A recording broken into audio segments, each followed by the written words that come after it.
Hey guys, Boris here. Day 1 of Worlds has concluded and many interesting games were played, and the result is something that most would not have expected.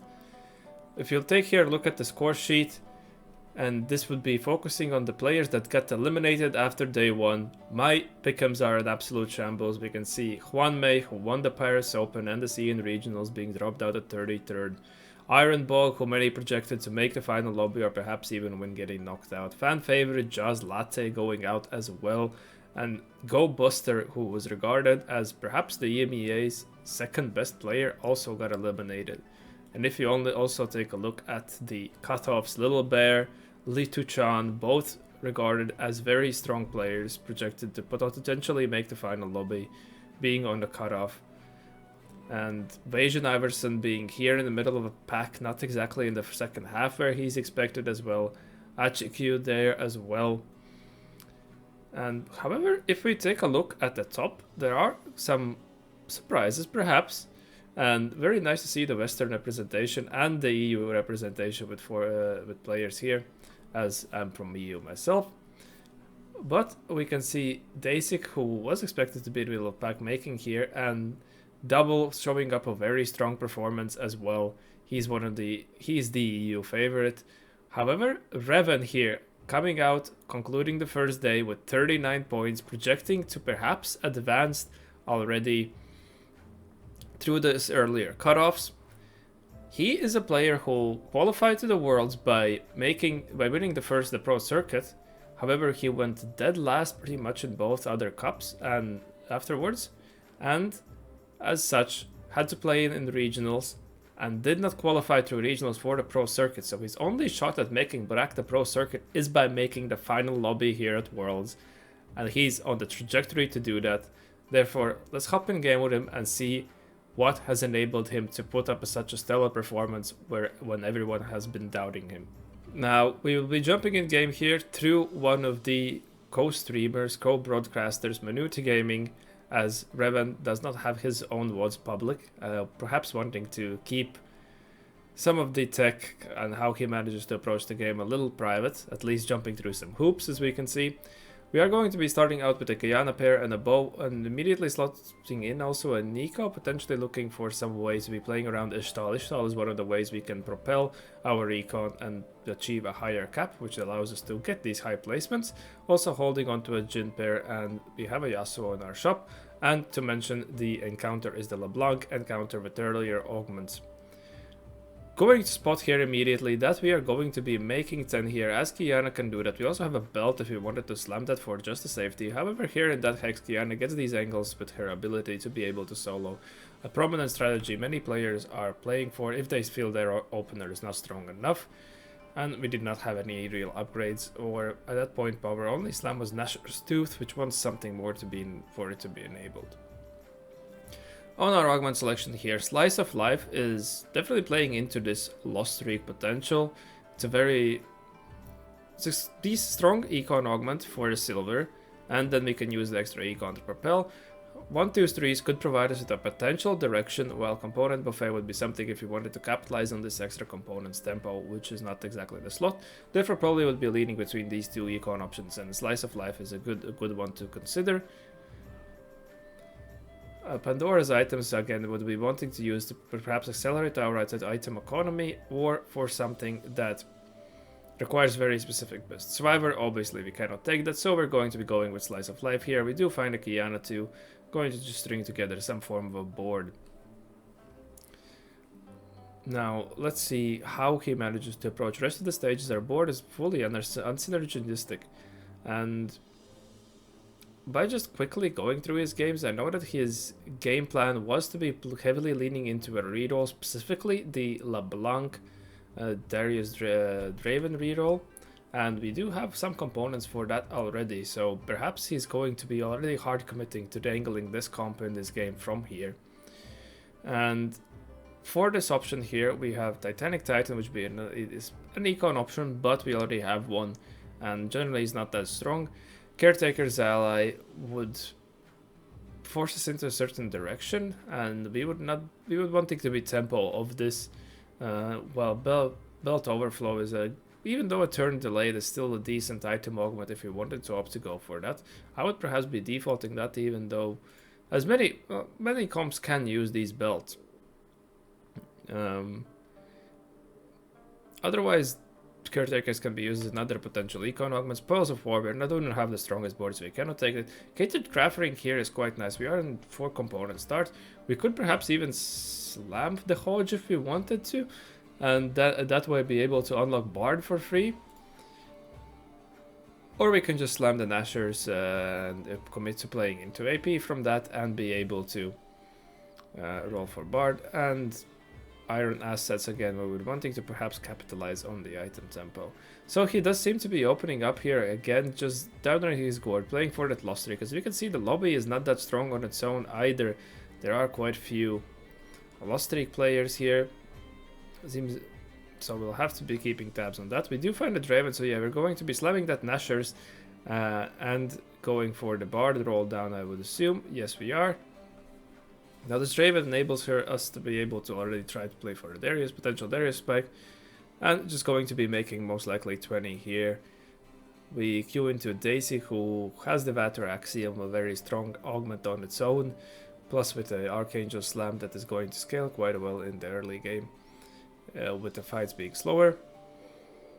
Now, checking here, we're probably wanting to complete either JG or look for some kind of Darius items.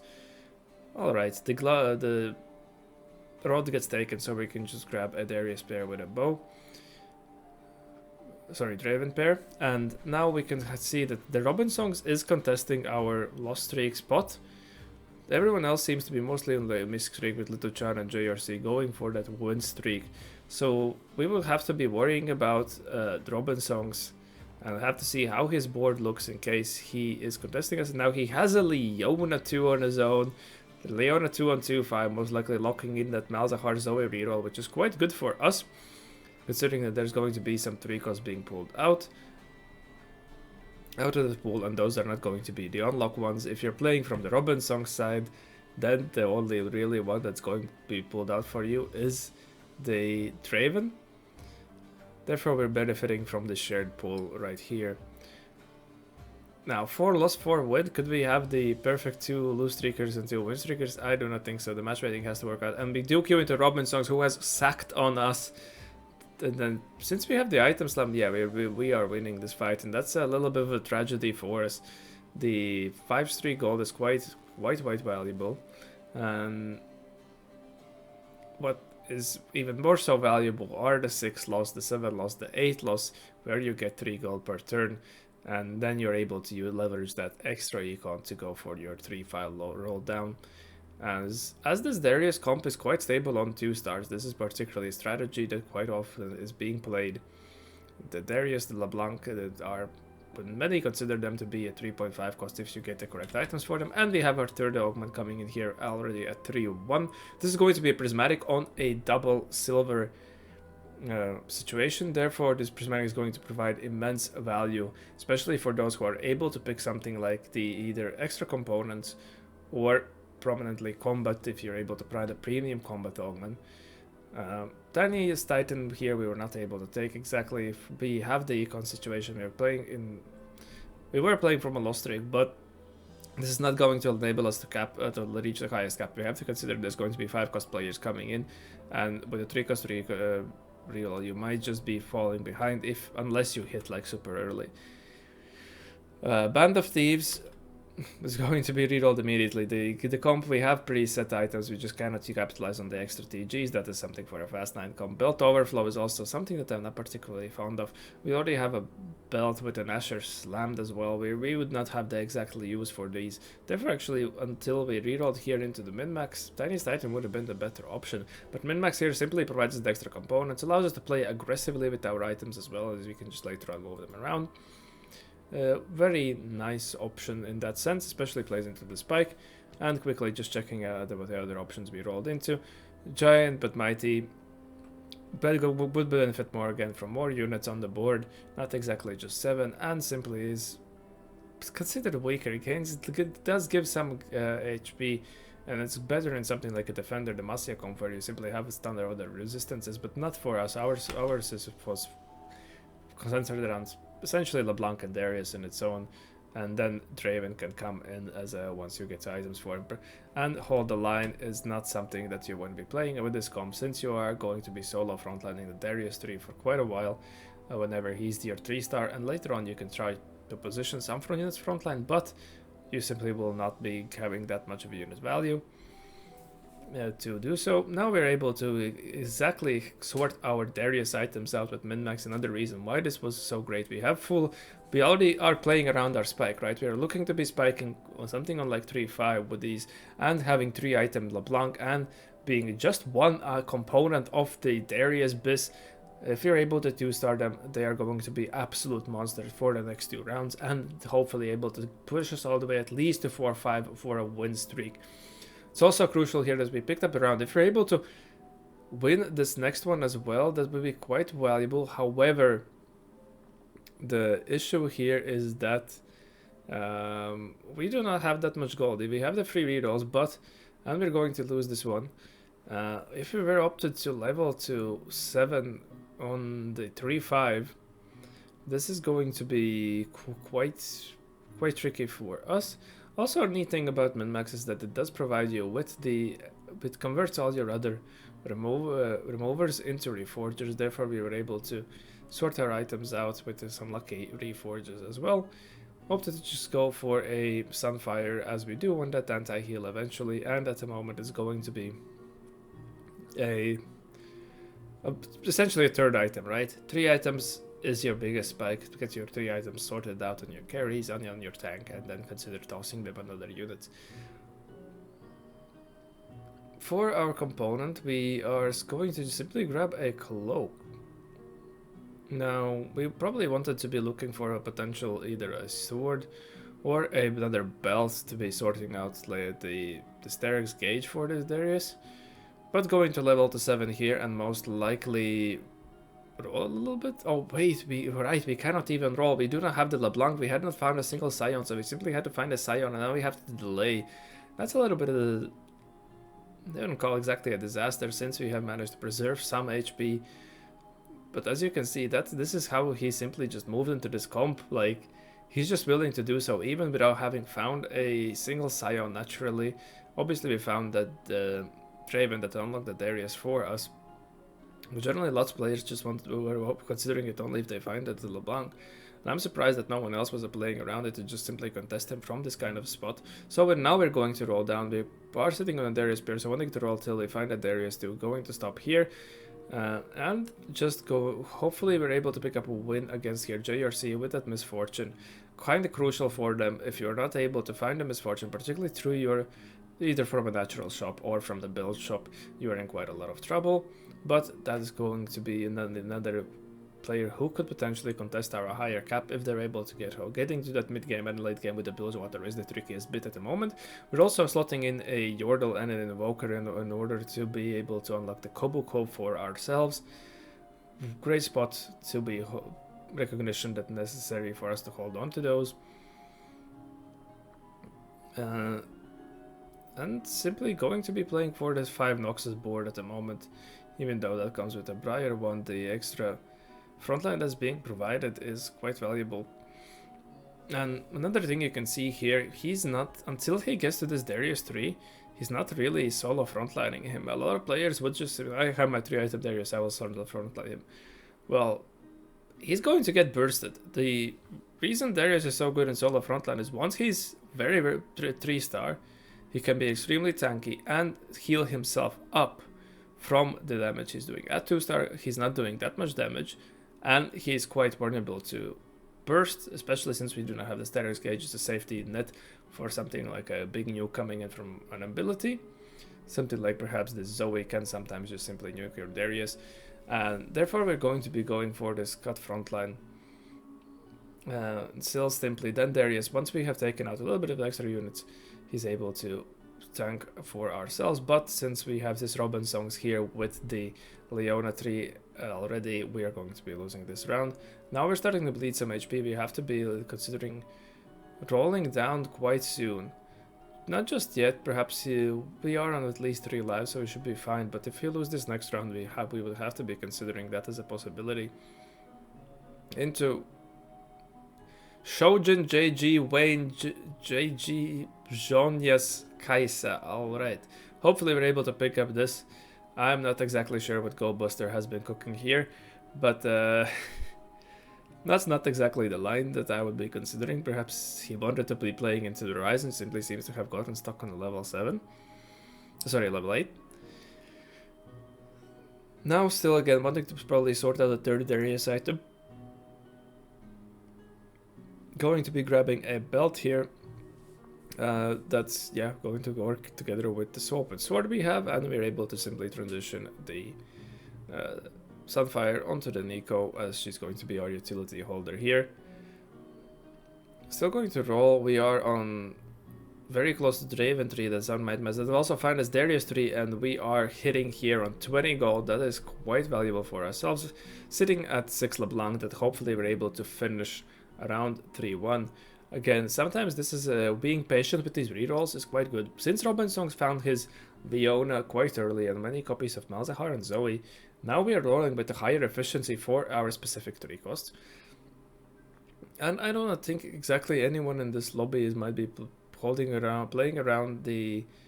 Yeah, it doesn't seem that anyone's playing around the Darius. There is one Noxus player, so they might be pulling out some copies, but it doesn't seem that they're contesting us that much. And they have transitioned to the... And this is the Ishtal from Lituchan. Seems to have been going into the Ishtal later on in the game to be picking up that extra cash out as a potential for the highest cap. So they're going to be another one of the high cap players that could be contesting us. But we have hit quite early here, so we have the possibility of making it to level 8 and level 9 ourselves if we are able to find this LeBlanc quite soon. Also valuing here the items on the Scion instead of something like a Kobuko, right? We can just, since we're not exactly in the removal issues, we could be moving the items around all the way we wanted, but considering this extra HP the Scion perhaps might have accumulated by now to be a little bit tankier than the Kobuko. Going to sort out the Sunder for the Darius, unable to complete the Kraken. One of the better items for the Darius. So very nicely how he has managed to still utilize his components to make all the utility and still start making the Darius, the Draven items here. Unfortunately did not find any LeBlancs, but did manage to pick up a Shyvana. That can be our next, perhaps our next thing. Now with the LeBlancs, as the wave is in, we're able to hit, going to aggressively already level to 8, as we do not want to be losing any more rounds at this point, and the Shyvana is going to provide us immense durability. And it seems that he's not going to be positioning this Draven as a solo frontliner at all. He's simply going to try to move it on the other side of the enemy carries, and in such way being able for him to just simply stall that side, and then again when some of the units are have been killed, this Draven can turn into an absolute beast, as it's not receiving that big of a nuke potential threat, and is able to close out the fight. As perhaps he's identified that one of the weaknesses of this comp is, how do you lose fights? Well, your Draven just gets bursted and you die, and then you get to your backline and the Arakan is not sufficient. The rest of your tanks are sketchy to say the least at some points, right? Therefore, trying to position this way where we do not care about them losing that much. You can see the Swain casts once, and that's pretty much all he's there in for. Obviously the Arcanist buff as well, but very well recognized, might have been figured out by Reven here that this is the way we should be doing it. Definitely would be giving a go in my own games. Now we're simply wanting to be sort out some extra Darius Draven items, going to be picking up a Giant Slayer for ourselves. And since we have the Shyvana, we have a role discipline to just be staying here. Obviously at this point we will be probably looking either for a Shyvana or a Kindred. Those are the best two wins we can slot in, and if we see there's a lot of magic damage in the lobby, we could be potentially considering a Taric. Now Travis Cat here, yeah, they did not seem to be pulling out any extra 3-cost copies at points in the game. Therefore, we were able to hit early, and now we are taking them out. Should be closing in on the top 4 with the Travis board. Not sure he's going to be able to win out for that. Lisu Chan there as well, but trying Has he spike? He's at level 90 gold, so I assume he has cashed out by now. Has been looking for the spike. Robin Song's here. We are on the opposite sides, but this is the thing that I'm talking about here. Let's see, we break this Leona, and our front line does not, and their front line does not exist anymore afterwards, right? So perhaps they have to be also considering that kind of sort of a positioning into the Leona comp. Obviously, for Leona, however, there's the great benefit of these stone plates, providing her an extra, a lot of armor and magic resist. Therefore, solo frontline could outvalue it just simply for that fact. Going to be leveling now again and looking for a Kindred, I would assume. Obviously, we just slotted in a Yudar as a potential quick striker. Could be also considering the Sen as a simply nice, neat aura. We have picked up a Volibear. I'm not exactly sure what the plan would be. We'd also could hold on here onto this Garen. There's a potential to simply slot in a Silas as well over this Nico if we're able to get to that Garen 2-star. And here comes the Garen Pale already. This is showing a great way of how to cap this board. And now we have a Kindred Bear as well. I would be giving up on this Volibear here myself. I do not see him being played in any form of fashion. Unless the plan is to maybe be slotting in a Zillion and then dropping the Kobuko with a Volibear. That can be another potential way to be capping Height Kwai into this line. Come to think of it, potentially emblems here in this line therefore are also quite good if you consider that you're able to be winning there.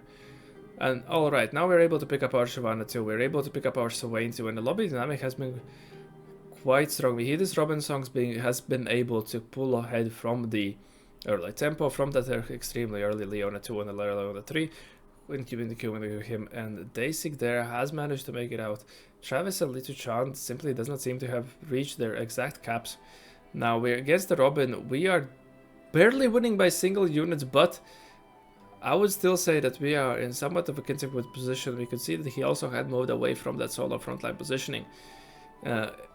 Just going to be grabbing a White Staff here. Does not seem to be having any other extra strong items. Now we hit the Kindred 2 and it seems that we're going to be valuing... Oh, we can just go to Forge that, alright. We find another Spark. Not the greatest of the outs. But he's going to be valuing the Kindred 2 more than the Draven 3. Now, the intuition say that the Draven 3 should be stronger, but we're going into the Day 6 Freljord Rise board. That is very, very strong, but the Volibear does not get the wrap exactly, and we simply are able to stall long enough. He's noticing that perhaps this Kindred in itself is able to provide the extra stall to be able to get through this Rise of a board. And obviously with Shyvana 2 being an extra, pretty much a tank, even though she's listed as a fighter at this point with these items, she's going to provide an immense durability for ourselves. So it seems that in the later games he's valuing durability. Can we please close the X? There we go. I'm not exactly sure. Why would you be pulling up in the last fights? We were fighting a ghost fight against the Robin Songs board here, but we should be still. The lobby is so close. Pretty much a single round here into the stage 7 is going to be deciding it. Robin's board just simply seems weaker at this point, so we should be able to at least aiming for a second here. Also holding on to this Volibear pair, so there's definitely some kind of an idea of how he wants to perhaps be playing around the Volibear cap. Perhaps not valuing an Invoker that high in the later game if you're able to get to that Volibear too. Since we have the double item, but the Invokers do have the synergy of getting a little bit extra from any kind of source. So yeah, here we're going to be able to quite easily steamroll now this Robin Songs board, and it seems it's a double kill. Do not get to see what happened to the Day 6 board, but able to take out Daisig from 21 HP. Now that is well spotted by Reven here. How to be able to just cap around here. We can check Day6's board here, and it does seem that he has the damage form of Rise. He also has the Lissandra there, but his tank items are not exactly the truest of the tank items. He has a Prismatic Econ Augment, and it's actually in fact a double Econ, and do not have the Volibear, so the only choice for them to perhaps would have been for this Volibear to fully wrap and start to do some things to our backline, but the extra stall that the Reven's board has should be able to simply prevent that form of a happening. Very well played game by Reven, showing how he is ready to play this Darius LeBlanc reroll comp from most kind of spots, identifying that this comp can use extra kind of items, and capping in, knowing exactly how to cap out this board, enabled him to secure another first and come out from day one being in an extremely comfortable position to be making the final lobby. I would like to thank you for watching, and I hope that you learned something new, and I will see you in the next one. Have a good one.